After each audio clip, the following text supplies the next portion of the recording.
Raporti i fundit i bërë nga Agjencia Europiane e Mjedisit dhe Komisioni Europian për Cilësinë e Ujrave Larës e ka nxjerrë Shqipërinë në fund të këtij raporti.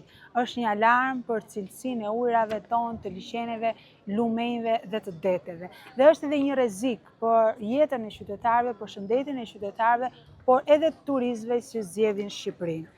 Kjo tregon qartësisht që pushteti lokal dhe pushteti qendror nuk kanë investuar në atë që duhet të ishte pastërtia e ujrave Larës. Bashkitë më problematike sipas raportit është pikërisht Bashkia e Sarandës, ku ne ndodhemi, Bashkia e Vlorës, Bashkia e Durrësit dhe Bashkia e Pogradecit. Siç duket, nuk e kanë prioritet që të kujdesen për mjedisin, por kanë prioritet vetëm të ndërtojnë në zonat pranë liqeneve, deteve dhe lumenjve, të mos kujdesen se ku do të hidhen këto inerte, ku shkojnë ujrat e zeza, apo t'i pastrojnë këto burime ujore. Ndërkohë anatemojnë gjithë ditën protestën se po dëmton turizmin, kur në fakt vetëm po jep një fytyrë më demokratike Shqipërisë, ndërkohë që ato që dëmtojnë realisht turizmin janë investimet e munguara dhe angazhimi i munguar i qeverisë edhe i pushtetit lokal.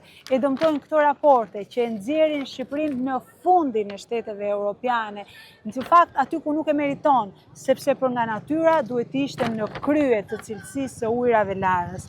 Ndaj, përpara se të flasim për turizëm cilësor, do duhet të investojmë në turizëm cilësor, gjë që qeveria shqiptare nuk e ka bërë dhe nuk po e bën.